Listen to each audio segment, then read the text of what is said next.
So hello everybody, we are back for another video where I'm continuing my review of all of Classic Who right from the very beginning with Unearthly Child through to Twice Upon a Time, or whatever I get up to by then in 3 or 4 years time, who knows. But today we are looking at Marco Polo and I'm joined by a very special guest. I believe you claim to be the #1 fan of Marco Polo. Would you take that claim? Definitely. Hello to Hayden, how are you doing? Hi, I'm good, thanks. You alright? Yes, I'm pretty good. So you absolutely love Marco Polo. Tell me why. I don't know, there's so much good about it. I love the writing. It's just such a good script. Like, it's so detailed, so it's historically accurate. Everything about it is just awesome. I love the acting. Even though it doesn't exist, the acting is awesome. And I love all the characters as well. Yes, I mean, pretty much all round the story is pretty impressive. I certainly enjoyed it more than I was expecting, I would be the best way of putting it, because although I've never watched a huge amount of the Hartnell era and the historicals and that kind of thing, I'd never sort of thought that I particularly enjoy the pure historical stories, given that I haven't. Oh, generally, the sort of going back in time stories have been my less favourite ones of Doctor Who in the sort of certainly the New Who era. So I wasn't expecting to enjoy it that much, but actually, I really liked it. What really sort of struck me and what I was really impressed about was the sort of scale of this story. That we're following this whole trip across. I think it's Asia, isn't it? Is it across Asia?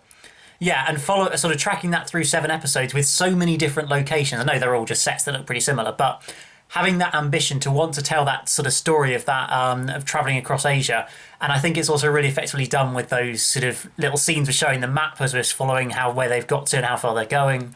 With the voiceover from Marco Polo, I think works really well to sort of just keep you understanding exactly what's going on when we're going to all these different places, trying to actually differentiate them would be a bit difficult without including those sort of maps and kind of things. So I think that's certainly one of the strengths of it. It's just they had so much ambition behind this story. The whole maps thing is such, like, I just really like the design of the episode, including that part where it's like showing how the journey's going along without having to show it all in the scenes, like, because sometimes it can be pretty difficult to show that journey, especially with like the set design from the 60s.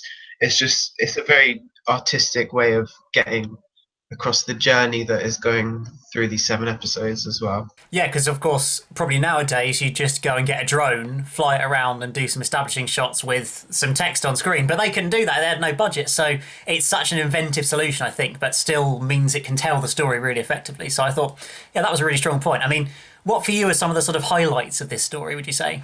Oh, definitely. The first 2 episodes are my favourites. I love the second episode particularly. I love the whole sandstorm scene. Oh yeah, then that's really good, really effective. Yeah. An epic scene from the story. I also really love the final sword fight at the end, Yes, I'd love to see that in Vision. It looked like it was such a good sword fight. because even though we've only met these characters like 6 weeks ago, you still definitely care about what's going to happen to them and who's going to like come out of this sword fight and everything. No, certainly that was, yeah, I definitely agree with you. That sort of ending was really, well, I'm sure was very spectacular when actually being seen, but even in the sort of reconstructed version, I thought was still pretty impressive, and I'm sure, and really gave a nice conclusion to the story, I thought. And it was also quite shocking to see, what's the villain's name? Remind me. Tigana. Yeah, Tigana, that's it.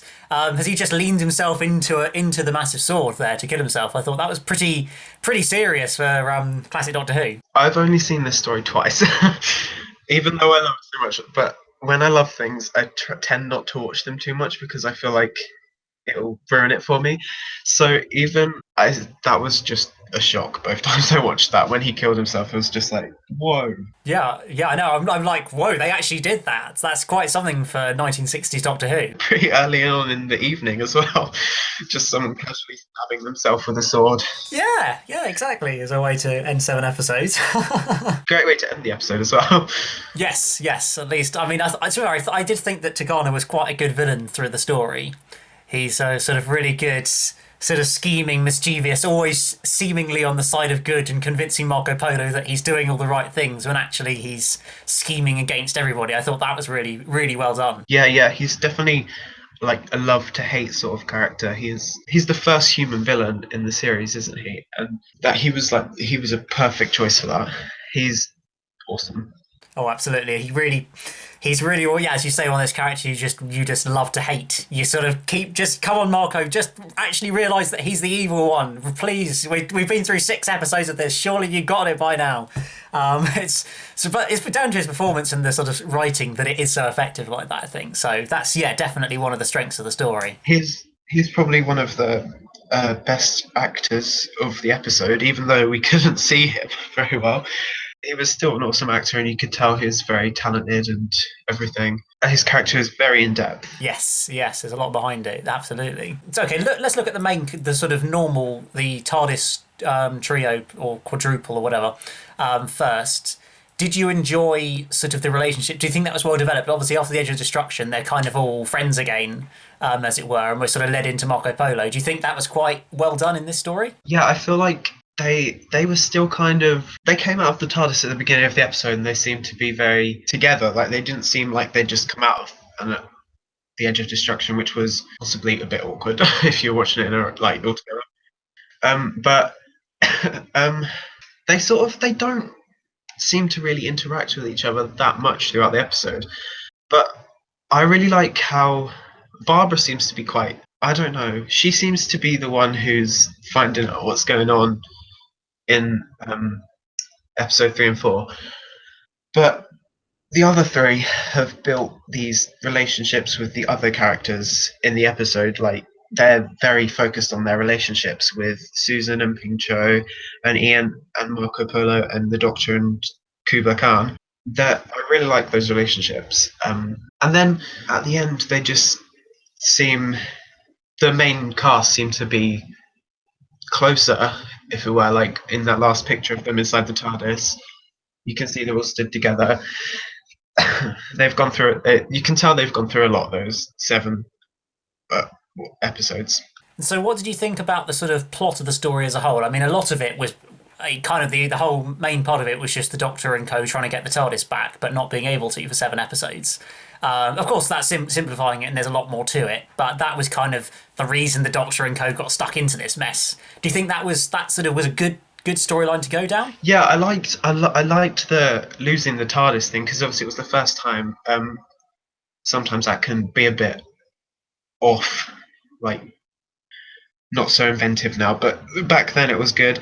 And I like how, even though that was the main storyline of the episode, it wasn't focused on that much. There were conversations about it between Marco, and they tried to get it back a couple of times, but there were other storylines that we focused on, like Tagana doing whatever he was doing, all the evil stuff.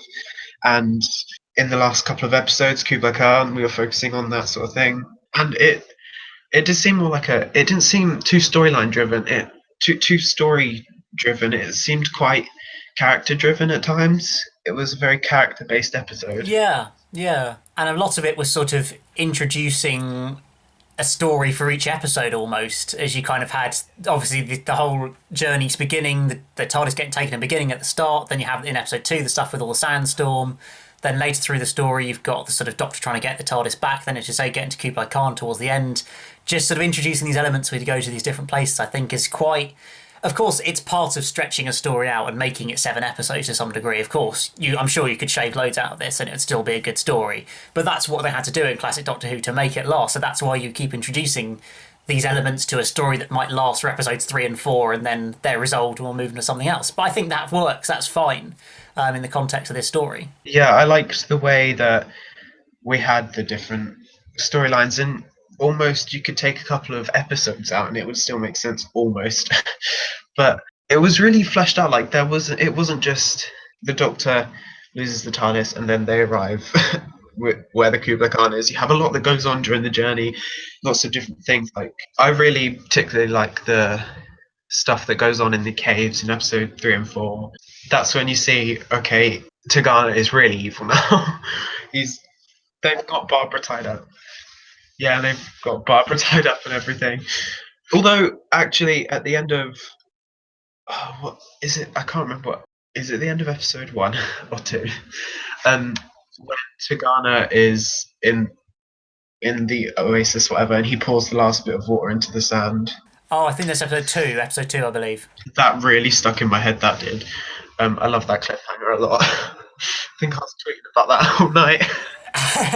And so I also find what's really effective about a lot of the shocks and the cliffhangers in this episode is the using the symbols in the background. Yes. Sort of when there's a dramatic moment just for a cliffhanger, you suddenly hear that massive boom, the Yeah. sort of clash of symbols together. I think that really sort of creates the cliffhanger so fantastically. When I went in to watch The Keys of Marinus, I was like, where's the symbols? Where are the sound effects? They really stuck with Yes. me, those sound effects. They really fit with the story, and they fit with everything, to be honest, and then they're just gone in the next story, but that's okay. Yeah, no, I definitely think the music is a really strong part of this Yeah, episode. It sort it's all of very really effective. brings it along. What did you think? Did you think that the sort of reconstruction of it let it down a bit? That obviously it'd be better to see all the episodes in actual vision, but was it a struggle watching it because it's a reconstruction, or did you sort of find it reasonably okay? I found most of it okay to watch as a reconstruction, although that last sword fight was a struggle. Yes, Um, I know, because it sounds so good and the pictures make it look good, but it's just like we want to see yeah, it. I a couple of times I found myself going off focus and thinking, okay, get back on it, watch Marco Polo. Yes, I did have a bit of that as well. Just have to force yourself to watch it a bit more again because you're kind of getting a bit. I watched it one episode a night, and that was okay because watching it in like 25-minute intervals, you've got that cliffhanger. You really process that cliffhanger over a day, and then you really want to find out what happens next. And I feel like that might be part of what made me really love the story, watching it in a slower sort of thing. Because perhaps if I watched it all really quickly, it might have just, I don't know. I'm not a great person when it comes to focusing on lots of things going in at once, but yeah, I liked the reconstruction. It wasn't difficult to focus on, in my opinion. Like, I can't think of a reconstruction that I haven't focused on that well. But I know a lot of people say that a lot of the reconstructions aren't that great in future stories. Yeah, and I found it interesting that a lot of people say they prefer the soundtracks to the reconstructions, whereas I strongly prefer watching something, even if it's just pictures, than sort of having just the soundtrack to listen to. I feel like even if it's just images, it really just enhances a little bit. I find. I mean, for me, I watched it the first 4 episodes together, and then the last three together. So I was certainly watching it in bulk a bit more. And sort of when I watched the first 4 episodes, I think instead of episode three, I did sort of for a little bit kind of go off, lose it a little bit for 5 or 10 minutes, and then sort of just had to force myself back into watching it again to sort of push my way through it. It's easy to let it go if you keep. It's easy to let it go, especially if you have your phone near you. It's easy to let it go because, especially with the reconstruction, you have to focus on it a lot more. And oh, I don't know how to explain it because a lot of TV we watch now is kind of it's visually it explains everything pretty visually now. But back then, I feel like a lot of it is explained, yeah, in the dialogue and the sound effects and everything. But it's hard to focus on that if you're texting someone. And I also think the difference with modern TV is that scenes are generally a lot shorter and there's a lot more just action and sort of forced into everything, whether it be Doctor Who or any sort of TV show, even TV dramas. There still will be a shorter scene between and then something else will happen. Whereas you look at these classic Doctor Who episodes, you sort of look at Unearthly Child, there was a good like 10, 11 minutes of that TARDIS scene in there, which although it's really good, having scenes that long, you can lose a bit of interest just because you look up and it's still the same thing going on. So I think that's where it can be a bit of a struggle to get through some of classic Who, certainly the earlier stuff. But there is still that enduring and endearing appeal to it. I think that it's just there's such great storytelling and ambition behind all these classic stories. Really you can see they put everything into it. All the money they didn't have, they put into this. It really shows, and it's sort of always a joy to watch, I find. I feel it's quite saddening that they've lost Marco Polo because it does seem like one of the episodes that they really must have spent the most time, effort, and money in making because the sets are just so visually appealing.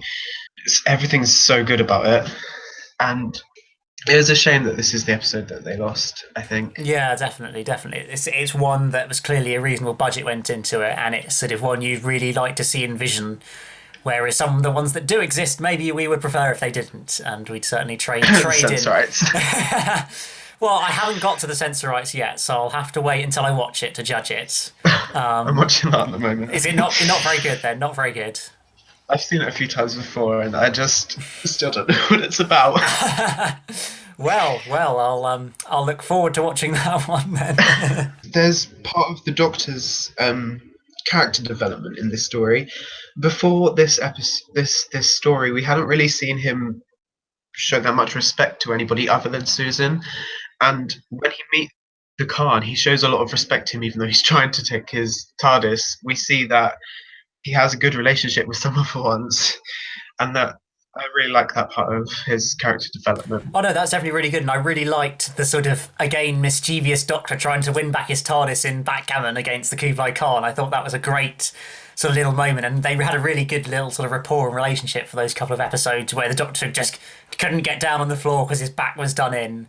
And everything around that. I thought they were just quite sort of almost comedic scenes, but you definitely, as you say, he sort of built up a nice relationship, and you can already begin to see the sort of the first Doctor kind of becoming a bit warmer and losing that sort of really serious and grumpy side. It's definitely starting to come away by this point, I think, which is nice. I think a lot of people talk about the first Doctor as being grumpy all the time and everything, but I think he's quite a comedic character. From my experiences seeing him, he is quite a comedic character a lot of the time, especially in the Aztecs as well. He is, and a lot of series 1 and 2, I think. And that's certainly what I'm learning and looking forward to learn as I watch, because I haven't really seen any of the first Doctor up to starting this marathon. So I'm, looking forward to seeing how the first Doctor develops over these few series, because I think it's there's a lot more than the stereotypical view of the first Doctor that he is just a grumpy, miserable old man, which really isn't true. He is quite far from the stereotypical view of himself, a lot of the time, actually. Or possibly the Twice Upon a Time view of himself. I don't even think is that even him? That's not him. No, it's Richard Herndl. Probably would have his first Doctor would have been a better suit. And well, I think we've covered pretty much everything we can on Marco Polo. So Hayden, give me a final thought on Marco Polo. How much do you love this story? I love this story so much. It's definitely one of my favourite stories of the classic era, and I would recommend it to anyone who is trying to get into the early classic era and the first TARDIS team, the first Doctor, or just if you want to watch something that is fun. And you don't mind reconstructions. Watch Marco Polo. Yeah, I think that'll put a lot of people off the reconstructions, which is the problem. But I definitely say give it a go. Watch episode 1 and episode 2 and see what you get, because it is definitely worth watching. Yes. And so, well, Hayden, thank you very much for coming on this video. Have you enjoyed having a chat about Marco Polo today? Yes, I've loved it. Thanks for having me. And what's your YouTube channel? Hayden7257. Okay, go subscribe. I'll put the link in the description. Do you want to give a quick comment on what you do? I make Doctor Who figure adventures. Well, try. Not that I have for a while. Go and check them out, and I'm sure you'll be making a few more soon. But other than that, remember to like this video, guys, subscribe if you're new here. Let me know what you thought of this episode in the comments. I'd love to hear what you guys have to say about Marco Polo, and I'll see you again very soon. Goodbye. Bye.